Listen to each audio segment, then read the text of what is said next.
Hello दोस्तों, मैं हूं आकाश। आज की कहानी, कुछ घटनाएं ऐसी होती हैं जो सच तो होती है मगर उन पर यकीन करना मुश्किल होता है। आज हम आपको जिस सच्ची घटना की पूरी कहानी बताने जा रहे हैं वो भी एक ऐसी ही घटना थी। घटना कुछ यूं थी कि एक महिला गायब हो जाती है और कुछ समय बाद मिल भी जाती है, मगर मिलती है 22 टिफिन में बंद 300 टुकड़ों में। जी हाँ, आपने सही सुना, एक महिला के 300 टुकड़े किए गए। ये महिला कोई मामूली महिला नहीं थी, बल्कि इंडियन आर्मी के रिटायर्ड लेफ्टिनेंट कर्नल और शहर के जाने माने डॉक्टर की वाइफ थी। तो आखिर किसकी हिम्मत हुई रिटायर्ड लेफ्टिनेंट कर्नल की वाइफ की यह हालत करने वाला?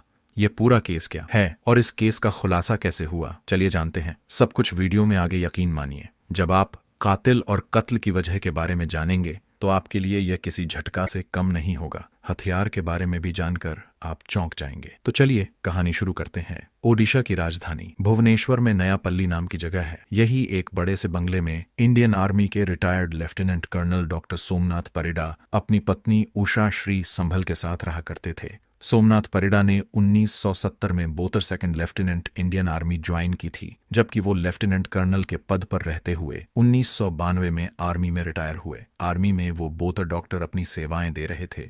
डॉक्टर सोमनाथ परिडा की गिनती आर्मी के बेस्ट सर्जन में की जाती थी। आर्मी से रिटायरमेंट के बाद इन्होंने लंबे समय तक वर्ल्ड हेल्थ ऑर्गेनाइजेशन यानी WHO के लिए भी काम किया था। जब यह भुवनेश्वर में रहने लगे तो इन्होंने अपना खुद का क्लिनिक स्टार्ट कर लिया था।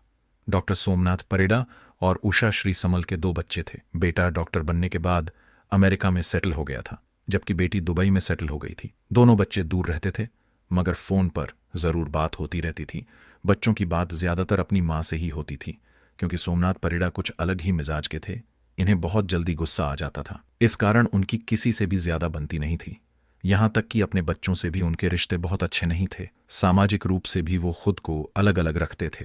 कहने को तो उनका घर एक बड़ा सा विला था, मगर उसमें इन दोनों के अलावा कोई नहीं रहता था। इनके यहाँ रिश्तेदारों का आना जाना भी बहुत कम ही होता था। कुछ लोग तो सोमनाथ परिडा के बड़े से बंगले को भूतिया घर भी कहते थे।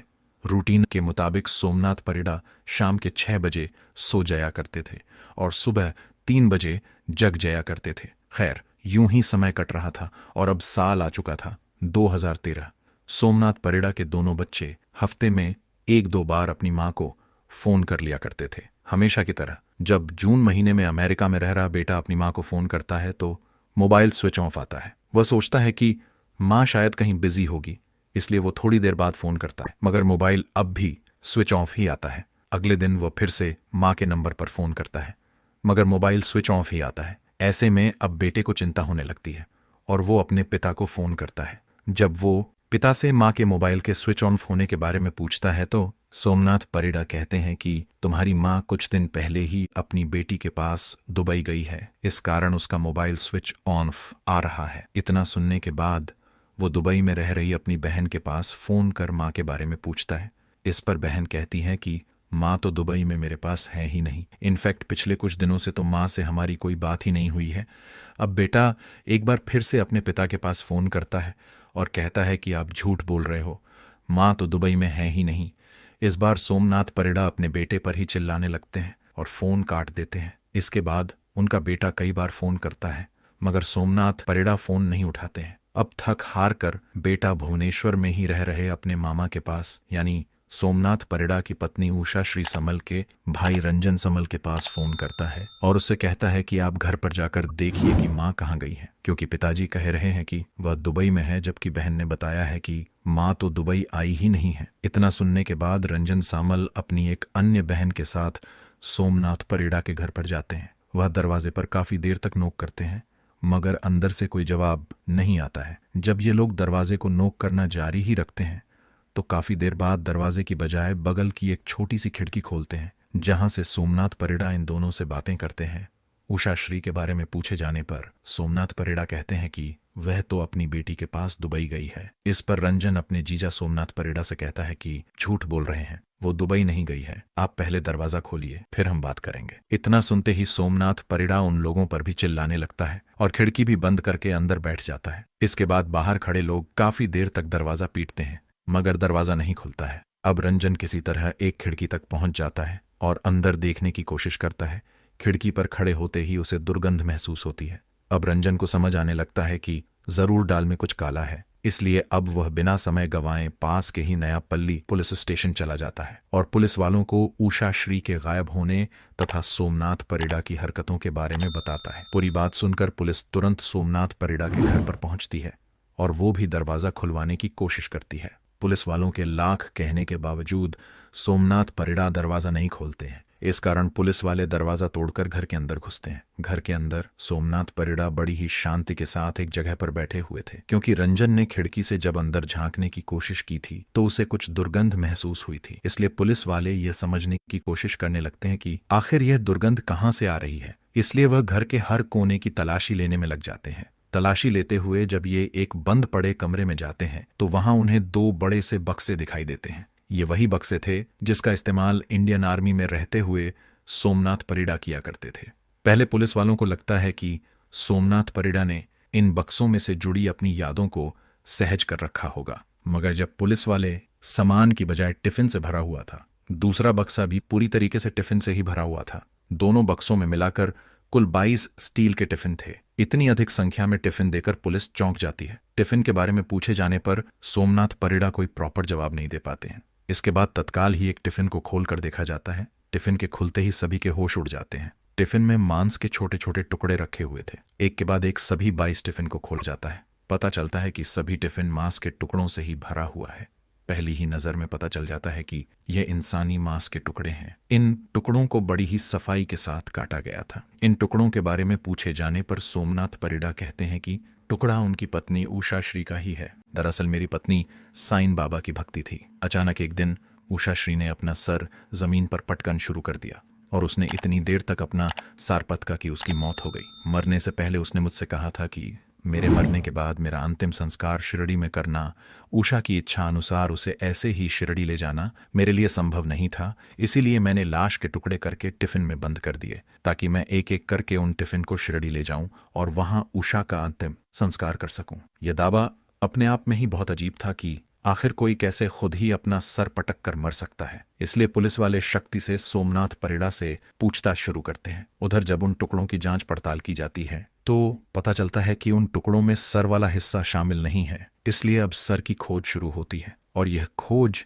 घर के अंदर बड़े से टेबल के ऊपर जाकर खत्म होती है। दरअसल सोमनाथ परिड़ा ने उषा का सर काटकर हॉल के बीचों बीच रखे बड़े से टेबल पर अच्छे से सजाकर रखा हुआ था और उसे हाथ से ढककर रखा हुआ था कि किसी को भी पता ना चले। सर काफी हद तक सड़ चुका था, यहां तक कि सर की स्किन और बाल भी अलग हो रहे थे। हालांकि बदबू कम थी, क्योंकि बदबू छुपाने के लिए सोमनाथ परिड़ा ने खास केमिकल का उपयोग किया था। कटे हुए सर को टेबल पर रखने की वजह जब पुलिस वालों ने सोमनाथ परिड़ा से पूछी तो उसने जो दावा किया वो बेहद ही हैरान करने वाला था। सोमनाथ परिड़ा के मुताबिक वह हर रोज घंटे उसे टेबल के सामने बैठकर अपनी पत्नी उषा की कटी सर से बातें किया करता था। भले ही सोमनाथ परिड़ा ने आत्महत्या वाली कहानी पुलिस को बताई थी, मगर पुलिस इस कहानी पर यकीन नहीं करती है और मामले की जड़ तक जाने के लिए अपनी जांच का दायरा बढ़ते हुए पूरे घर में बारीकी से सर्च करना शुरू कर देती है। साथ ही सोमनाथ परिड़ा से भी शक्ति से पूछताछ का सिलसिला शुरू होता है और उसे पूछताछ में जो खुलासा होता है वह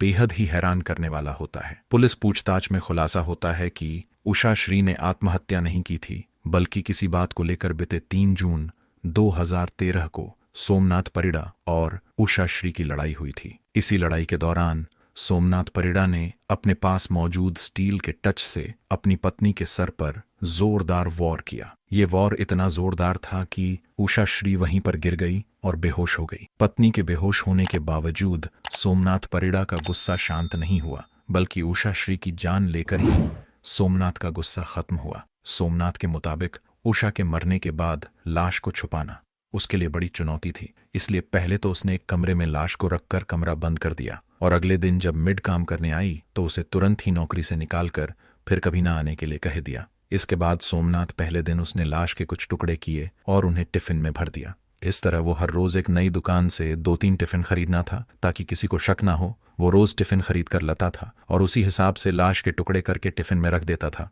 फिर उनकी बड़े से बक्से में रख देता था। सोमनाथ परिड़ा ऐसा तब तक करता है जब तक कि उषा श्री पूरी तरह टुकड़ों में नहीं बढ़ जाती है, लाश की बदबू बाहर ना फैले। इसलिए सोमनाथ परिड़ा मार्केट से बड़ी मात्रा में बदबू छुपाने के लिए इस्तेमाल किए जाने वाले केमिकल भी खरीद कर लाता है। इसके अलावा वो घर में फिनाइल का भी छिड़काव करता था ताकि बाहर बदबू ना जाए। जैसा कि वीडियो की शुरुआत में हमने बताया कि सोमनाथ परिड़ा एक जाने माने सर्जन थे, इसलिए उन्हें ह्यूमन एनाटॉमी के बारे में बहुत अच्छे से जानकारी थी। इस कारण उन्हें लाश के टुकड़े करने में कोई परेशानी नहीं हुई और उसने लाश के टुकड़े करने के लिए बड़ी आरी या किसी तरह के बड़े हथियार का भी इस्तेमाल नहीं किया, बल्कि ऑपरेशन में इस्तेमाल होने वाली कैंची, छोरी इत्यादि से ही सोमनाथ परिड़ा ने पत्नी उषा श्री के 300 टुकड़े कर दिए। पुलिस जांच में खुलासा हुआ कि हर टुकड़े की लंबाई लगभग 6 इंच के आसपास थी। पुलिस ने यह तो पता लगा लिया था कि उषा श्री की हत्या किसने की है, मगर हत्या का मोटिव किया था यह अब तक पता नहीं चल पाया था। इसलिए अब पुलिस हत्या की उद्देश्य का पता लगाने में जुट जाती है। जांच पड़ताल के दौरान खुलासा होता है कि सोमनाथ परिड़ा की पत्नी उषा श्री को शक था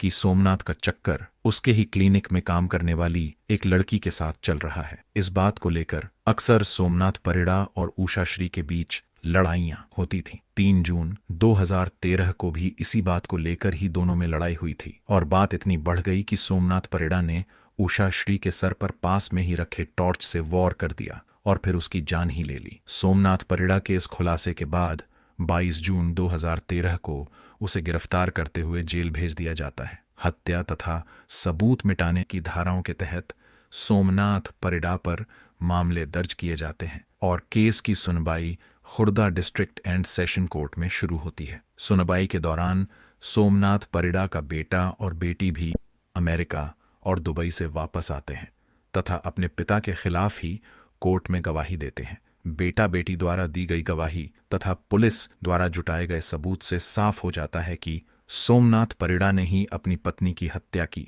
और फिर उसके लाश को 300 टुकड़ों में काटकर टिफिन में रख दिया। इस तरह उषा श्री की हत्या का दोषी करार देते हुए Khurda district and session report द्वारा सोमनाथ परिड़ा को 25 फरवरी 2020 को उम्र कैद की सजा सुनाई जाती है। साथ ही उसे पर 50,000 रुपये का फाइन भी लगाया जाता है। फिलहाल सोमनाथ परिड़ा की उम्र 80 साल है और वो भुवनेश्वर के पास मौजूद झारपड़ा जेल में अपने किए की सजा काट रहा है। पूरी जांच पड़ताल के दौरान ये भी खुलासा होता है कि वो रात में अक्सर अपनी पत्नी के शव के टुकड़े करता था, जबकि दिन भर क्लिनिक में बिजी रहता था और क्लिनिक में बिल्कुल नॉर्मल बिहेव करता था। यहाँ तक कि पत्नी की हत्या के बाद उसने क्लिनिक में बड़ी धूमधाम से अपना बर्थडे भी सेलिब्रेट किया था। दोस्तों, कहानी कैसी लगी कमेंट बॉक्स में जरूर बताएं। अगर आपको हमारी मेहनत पसंद आई हो तो इस वीडियो को लाइक करते हुए शेयर भी करें ताकि और लोग भी इस खौफनाक कहानी के बारे में जान सके। अगर आपने अब तक इस चैनल को सब्सक्राइब नहीं किया है तो जल्दी से चैनल को सब्सक्राइब कर लें। चैनल को सब्सक्राइब करने के बाद बेल आइकन दबाकर नोटिफिकेशन जरूर ऑन कर लें। मिलते हैं क्राइम की दुनिया से जुड़ी ऐसी ही एक और सच्ची कहानी के साथ अगले वीडियो में। धन्यवाद।